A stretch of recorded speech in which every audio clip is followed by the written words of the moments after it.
Thank you all for coming.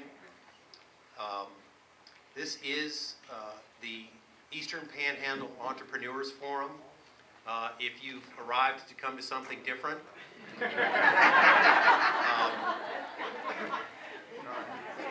I assure you that you will be welcome here. Are we getting all set back there? My name is Stephen Christian. I'm the director of the Berkeley County Development Authority, and we're one of the co-sponsors of the Eastern Panhandle Entrepreneurs Forum. It's a little project we've been doing for, gosh, Whitney, how many years now are we? Are we in our 10th year? Whitney? Oh, she told me she was going to go eat. I know that we've been doing it for at least 10 years, and it's grown and matured, and we're very, very pleased with how it's turned out, and we can't thank you guys enough for coming. Tonight we've got a great program. We have Secretary of State Natalie Tennant is here to talk a little bit about the Secretary of State's office new website and some of the features associated with that. We're going to kick off the program with Secretary Tennant. We are also having a little technological movement forward here in the Eastern Panhandle. We're doing a webcast of this presentation, and I understand that it's actually the inaugural webcast of the Secretary of State's office from an off-site. So typically you do your webcasts from your office, so that's exciting. For those of you guys who have not been introduced to Secretary Tennant, Natalie Tennant was sworn in as West Virginia's 29th Secretary of State on January 19th of 2009. She attended West Virginia University. She has a bachelor's degree in journalism, a master's degree in corporate organizational communication, and most importantly, she was West Virginia University's first female mountaineer. Far more important than any of those classes ever took. Following her work at WVU, she worked at television stations in Clarksburg and Charleston, West Virginia, where she did news reporting for over 10 years. Secretary Tennant resides in Charleston with her husband, State Senator Eric Wells, and her daughter Delaney. And if you don't know what the Secretary of State's office does, I've got a bunch of bullet points here, and I'm not going to go over all of them, but there's some that I find really cool. Of course, the Secretary of State is the chief elections official. But did you also know that they are the keeper of the state seal? And I'd like to know exactly how you keep that. That's kind of cool. Of course, they're in charge of registers, trademarks, registering business entities and that stuff, and we're going to talk about that a little bit. But also responsible for, little known fact, the registration of athletic agents. So if you aspire to be an agent to one of the great athletes of our football team here in Martinsburg, you will have to work with Secretary Tennant on that. Well, without further ado, Secretary of State Natalie Tennant.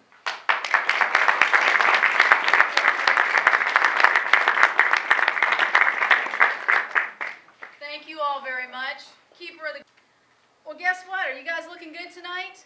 Yeah. You ready to smile? Yes. Well, good, because you are on camera, and there goes Mr. Jake Lance. He's panning the room because we are making history tonight. Wave to the audience of the webcast. There we are. We are live at the Purple Iris. And the reason that this is such a unique event for us is because we do a lot of webcasts from the Secretary of State's office. We've done it on Election Day where we did about, I don't know, 10 or 12 hits. Hits mean that it's an opportunity to be on the web. And I'm a former television reporter and anchor, and we call them, I'm used to calling it broadcast, although Mr. Mace will say we're still broadcasting, but I've also been corrected by about 10-year-olds telling me it's not broadcast, it's a webcast. So do you see how our language is changing? Because we are live on the web. We may not be live on the air, the television air or radio waves, but we are live on the webcast. And you know, we were a little nervous about tonight because this is our first one that is not within the office, the secure confines of the office. And there have been times where we have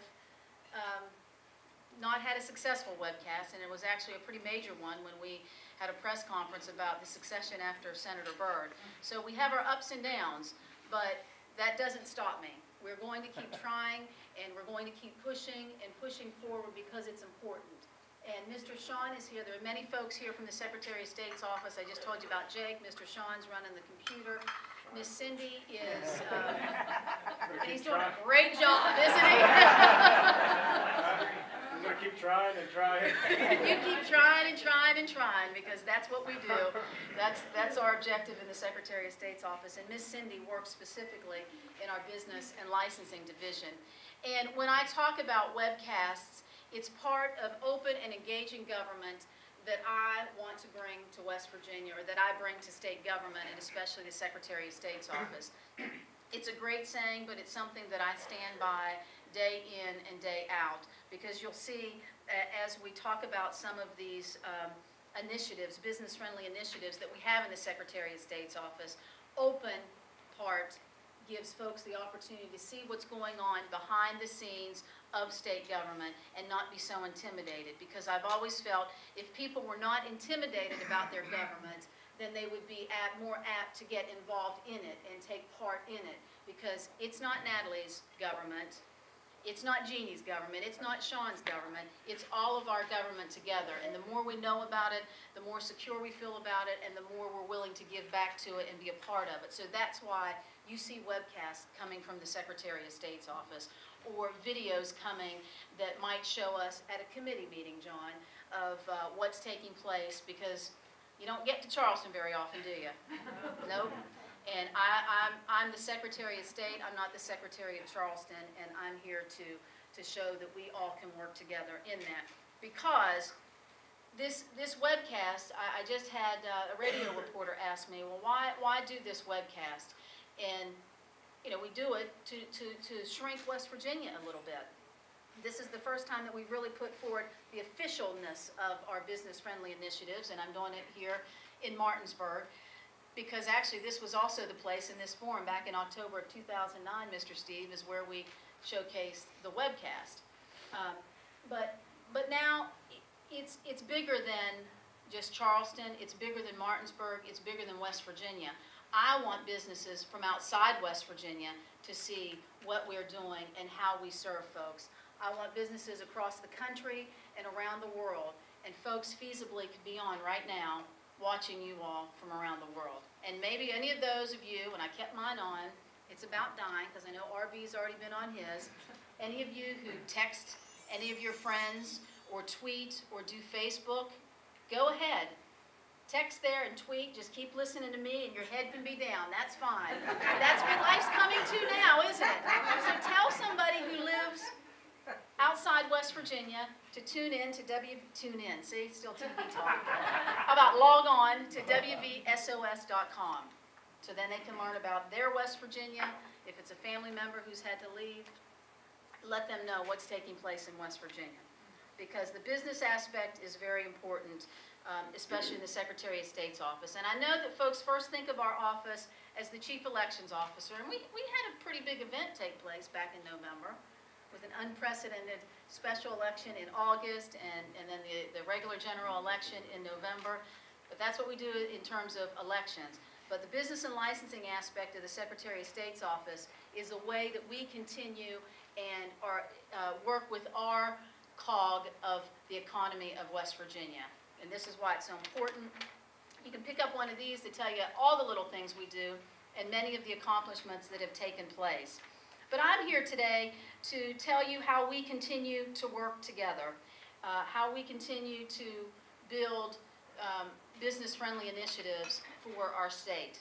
And one of the first things that I have done, I'm always trying to be on the cutting edge, as you all have known. And throughout the last couple of years, I have asked businesses to just simply file your annual reports online. We have 50,000 corporations, 30,000 limited liability companies. I've asked you to file them online. Why? Well, it's easier for you. You may perhaps save a little time. You may save a little money if you don't have to write a check and mail it in. You can do it all online. And it certainly saves us a little time in the end on the back side of the Secretary of State's office, because then we don't physically have to go through and input all of this information. So do it online. So I've asked you to do that, and you have. People have responded, businesses have responded, because in the last 2 years we doubled our online filings. So that's a plus. So I figure you guys are answering the call. We're going to come back and we're going to do some things for you all. So this summer we sent out a survey to many businesses across the state, those businesses which had provided us with their email address. So that's why email addresses are so good too. You're going to get a little extra contact from the Secretary of State's office. And wouldn't that be a nice thing? Yeah, it would. Thank you. Thank you. I mean, at least, humor me a little bit. So we asked, you spoke, we listened, and we acted from that survey. And one of the first complaints, and it was heard from here in Berkeley County, actually after I think it was a Leadership Berkeley, the folks were down at the Capitol, and they said, Natalie, that's great that you have this online, but what is this dollar transaction fee that we have to pay? And I was like, yeah, I know. In addition to your $25, you have a $1 transaction fee, much like Ticketmaster might do for processing tickets. So guess what we've done when we send out annual reports that have already been sent out this week? No more dollar transaction fee. Yay. That's a great thing. It really is, because I need you to do it online, because we're going to make our business workings in the state of West Virginia more efficient. There's no more dollar transaction fee when it comes to filing online. You're paying your regular $25 card. And I kept pushing, be online, be online. Natalie, we can't pay online. We want to pay by check. We've answered that one. You will now be able to pay by electronic check. So that is a plus too, and that will help make things more efficient for the business end and the Secretary of State's end. That's another business-friendly initiative that we have promoted. I also would like to say you now have the ability to file annual notices for limited liability partnerships. Those are different than LLCs. There's not as many LLPs around as there are LLCs or corporations. You can file those online along with your insurance companies, and they can pay for either by check, the electronic check, or the credit card. That's part of that attorney-in-fact fee for those of you who are familiar with that. That's also online. That's a huge plus that we are so very proud of. Another aspect that came about just in the last couple of months, anybody who's a business person here need a certificate of existence? I mean, it might be a good thing, right? Right, that tells you you're in good standing, doesn't it? Certificate of existence is showing that you're in good standing, and you can now get a certificate of existence online. We are one of 16 states that is offering that, and that is a plus for you, because you can show, as you're doing your work, that you are in good standing, that you're registered with the Secretary of State's office, you haven't been revoked, and you haven't applied to be dissolved. So that's a positive thing. Along with that comes a certificate of authorization, and that's for businesses that are outside the state, that shows that they're in good standing to do business within West Virginia. You can do that online also. Is that what you're pulling up, Sean? All right, we have that up now, so you can see how that kind of takes place. So that is a positive that we've been working on. One of 16 states now offering that, and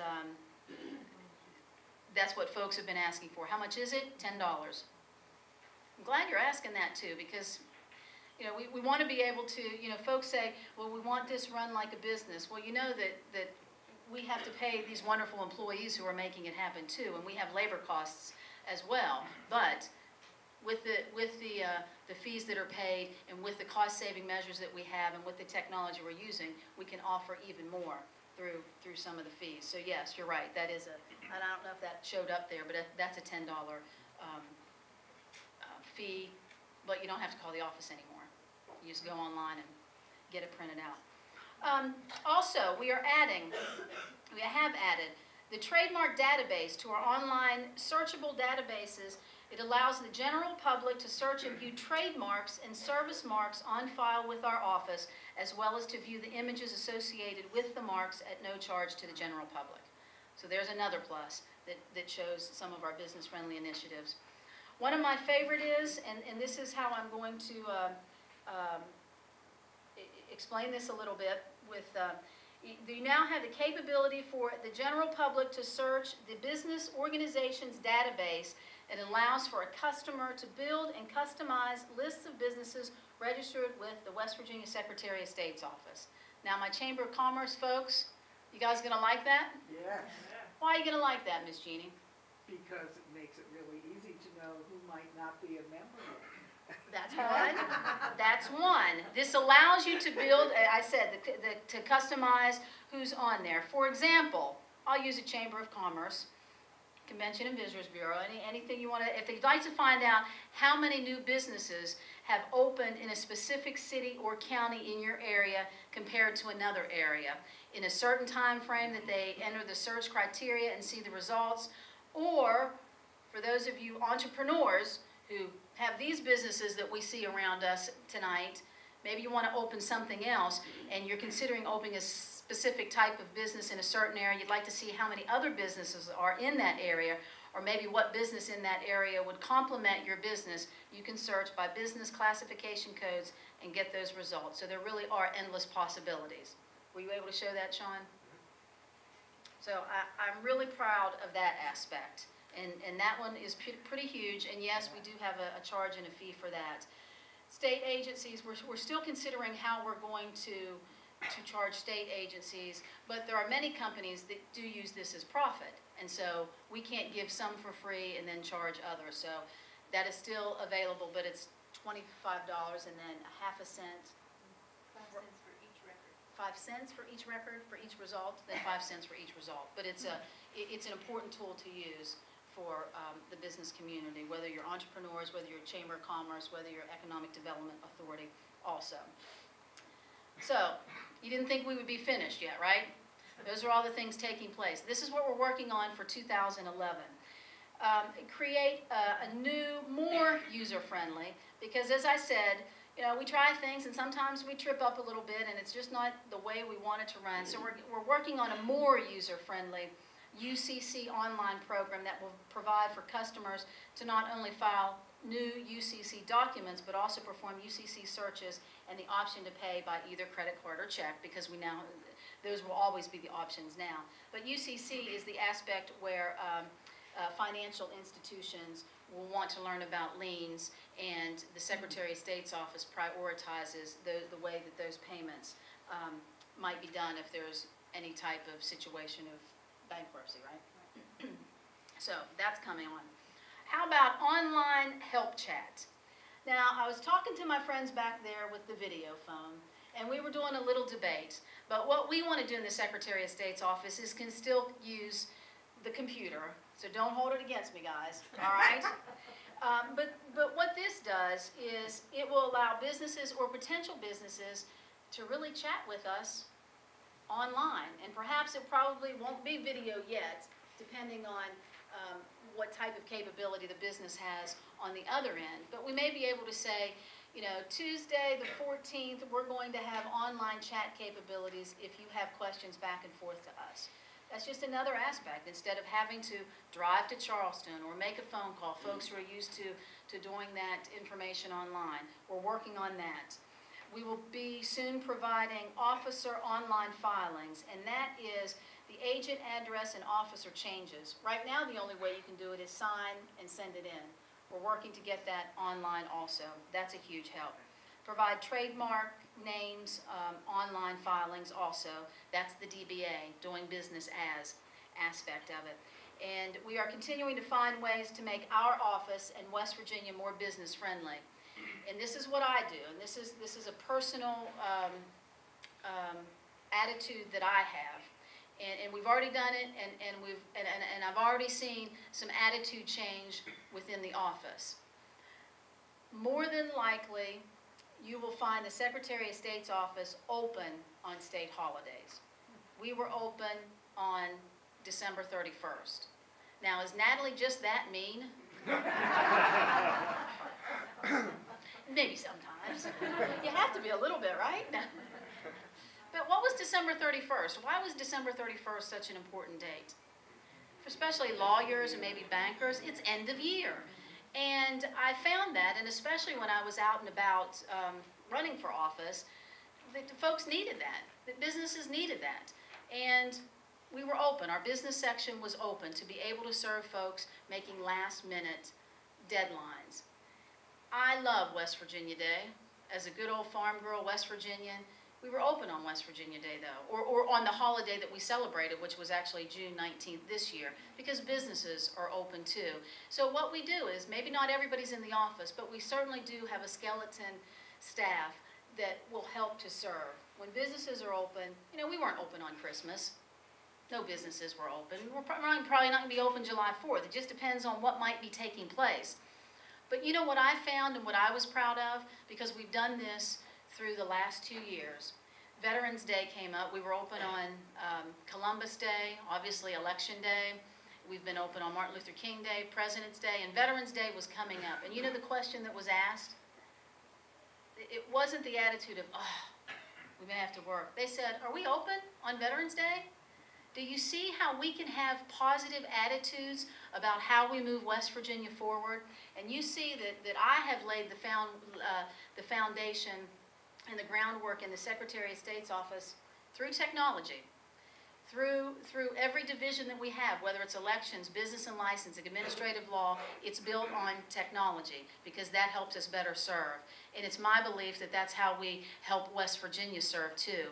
We can lay the foundation of technology-based economic development for the state of West Virginia. And we might not know what the next problem might be or opportunity might be, but as long as we have the attitude of we're going to be here, we're going to do this, we have the environment and the atmosphere for it, then we're going to be successful. And that's what we're showing through the Secretary of State's office. And we will continue with cost-saving measures and look for those also, not just for us saving money within the office, but for businesses to save. The dollar transaction fee, remember? I'm going to get back to that one because that's a pretty huge one. But we use, the way we can do those cost-saving measures are through webcasts, through technology, and through using the resources that we have.